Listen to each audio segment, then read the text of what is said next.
Mummy వెళ్ళి పెట్లో దోశ వేసింది మా మమ్మీ. అది ఎట్లా వేసుకోవాలో మా మమ్మీ చెప్తాడు. Bye, please share and subscribe.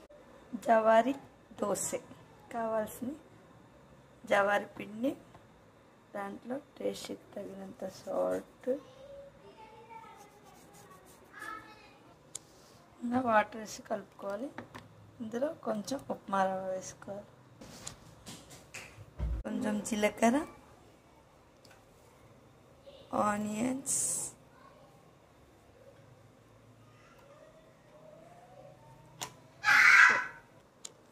Mix చేసుకున్నాక కొంచెం ఫ్లాక్స్ సీడ్స్ వేసుకోవాలి. వేసుకొని మిక్స్ చేసుకోవాలి. మిక్స్ చేసుకున్న దాన్ని దోశ పెనం మీద దోశలాగా పోసుకోవాలి.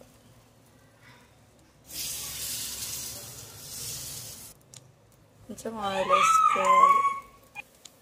వెనక టర్న్ చేసుకోవాలి.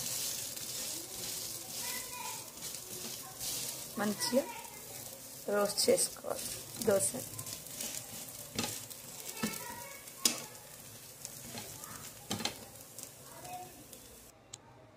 వేడి వేడి హెల్దీ అండ్ వెయిట్ లాస్ జవారి దోశ రెడీ.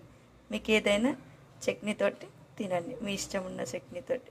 నేనైతే మ్యాంగో పికిల్ తోటి తింటున్నాను. మీకు ఇష్టం ఉన్న దాంతో మీరు తినండి.